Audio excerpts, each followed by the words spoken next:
नमस्कार दोस्तों, the fact time में आपका स्वागत है। मैं कुमारी रानी। नमस्कार। जी, आपका नाम?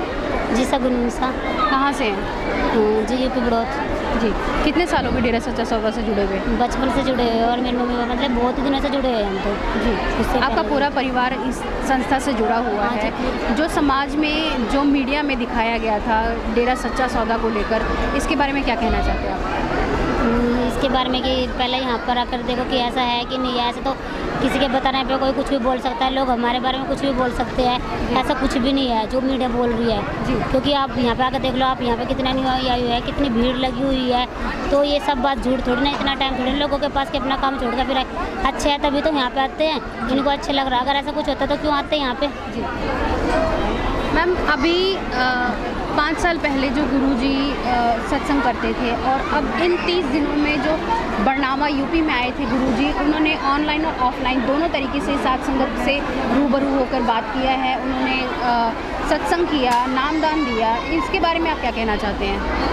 इसके बारे में यही कि हमारे पिताजी आए तो मतलब कि प्रशासन की वजह से मना किया था, फिर भी देखो इतना रस था, मतलब कि इतनी संगत आई थी, इतनी सरजदा थी। हमारे पिताजी ने मतलब कि इन कुछ ही दिनों में ही 50 लाख जीवों को नाम दे दिया और इतना अच्छा मतलब कि प्रभाव पड़ा। जो कुछ संगत थोड़ी बहुत टूटी हुई थी या भाई किसी को लगता था कि इनके गुरु ऐसे है, उनको भी ये विश्वास हुआ कि भाई हाँ हमारे गुरु जी कुछ है। और हमारे डेरे में मतलब कि उनके आने के बाद इतना अच्छा फील हुआ हमें, और सभी के सभी आए, सब ने देखा कि भाई हाँ, कि कोई बोलता था कि भाई इनके गुरु नहीं आएंगे, ये नहीं है वो नहीं। अब देखो पूरा 1 महीना यहाँ पे रह के गए और इतना अच्छा मतलब कि नशा छुड़वा के गए हैं। और इतने झंडे तो बाहर दुनिया में नहीं फहराए हैं जितने कि सत्संगियों ने फहराया है। पहले हमारे गुरुजी ने बोला झंडे फहराने के लिए, उसके बाद मोदी ने बोला कि हर घर में झंडा होना चाहिए। और हमारे पिताजी ने इस झंडे की वो भी बोला है कि मतलब कि इसको ऐसा इधर उधर नहीं गिरा, इसकी वैल्यू करने के लिए बोला है कि पैरों में नहीं रुलना। कभी आपने देखा होगा कि झंडा इधर उधर पड़ा होता है, इतनी भीड़ में देख लो कहीं तुम्हें एक झंडा भी पड़ा नजर नहीं आएगा। जी। इन 30 दिनों में गुरुजी ने काफ़ी मानवता भलाई कार्य किए हैं और आप जैसे अब झंडे के बारे में बोल रहे हैं कि गुरुजी ने बोला है कि हर घर में एक अपना झंडा होना चाहिए। तो ऐसे मानवता भलाई कार्य करने के बावजूद भी गुरुजी पे काफ़ी आलोचनाएं लगाई गई, काफ़ी टिप्पणियां दी गई। इनके बारे में क्या कहेंगे? वो तो क्या कहते हैं ना, मतलब कि दुनिया है ये, जो कोई अच्छा करता है उसके लिए ऐसे ही बोलती है। क्योंकि इतने दारू ठेके खुले हुए हैं, इतने दारू पीते हैं लोग, जाकर घर में गाली गलौज करते हैं, नशा करते हैं, लड़ाई झगड़ा करते हैं, मतलब कि गुंडागर्दी, ये इतनी हरामखोरी इतना चलाओ। सरकार उसको क्यों नहीं बोलती, उस पर क्यों नहीं ब्लेम लगाती?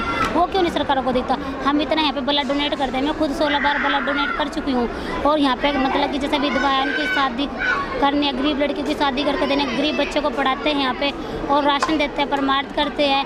और वो मतलब कि इतना कुछ करते हैं कि बाहर कोई मतलब कि करके दे नहीं सकता, कोई अपना को नहीं देता। और यहाँ पे दूसरों के लिए यहाँ पे जान दे देते हैं। वो तो लोगों को नहीं दिखता, मतलब कि अच्छाई के लिए ऑप्शन उठाते हैं। क्यों उठाते हैं भाई? अच्छाई के लिए पहले यहाँ पे आके देखे अपनी आंखों से भाई यहाँ पे क्या सही है क्या झूठ है। किसी के बोलने से ऐसे कुछ बोल देते हैं, ऐसे बोलना बहुत गलत है, बिना देखे और बिना जानने। आप कह रहे हैं कि गुरुजी ने काफ़ी मानवता भलाई कार्य किए हैं, काफ़ी कुछ समाज को सही रास्ता दिखाया उन्होंने। इन 30 दिनों में गुरुजी समाज के लिए और साथ संगत के लिए कितना समय निकालते थे? हमारे लिए पूरा समय निकालते थे। पिताजी तो सोते नहीं थे, दिन रात हमारे लिए, हमें समझाने के लिए, बताने के लिए पूरे 24 घंटे पिताजी हमें ही टाइम देते थे।